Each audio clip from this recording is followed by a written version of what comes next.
तबसम्म फाटेको लुगा लगाएर हामी श्रमदान गरिरहेका छौँ। तपाईको छैन भन्नुको मतलब तपाईँ दुःख गर्न तयार हुनुहुन्छ।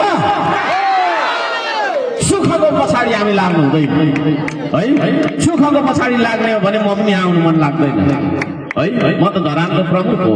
म भन्दा ठुलो मान्छे कोही पनि छैन। मेरै हो सबभन्दा ठुलो गाडी, मेरै हो ठुलो अफिस, मेरै हो सबैभन्दा ठुलो पुस, मेरै हो सबभन्दा ठुलो सेवा र सुविधा।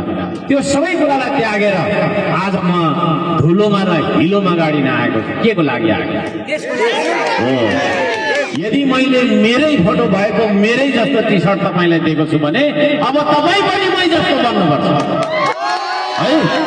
त्यति त्याग नगरिकन, त्यति समर्पण नगरिकन, त्यति श्रम र त्यति तपाईँको सङ्घर्ष नगरिकन यो देश बन्नेवाला छैन आदरणीय दाजुभाइ दिदीबहिनी। त्यसो भएको कारणले गर्दाखेरि हामी अत्यन्तै निष्ठाका साथ, अत्यन्तै इमानका साथ है, अत्यन्तै तपाईँको चाहिँ धेरै देशभक्तिका साथ श्रम गर्नेछौँ।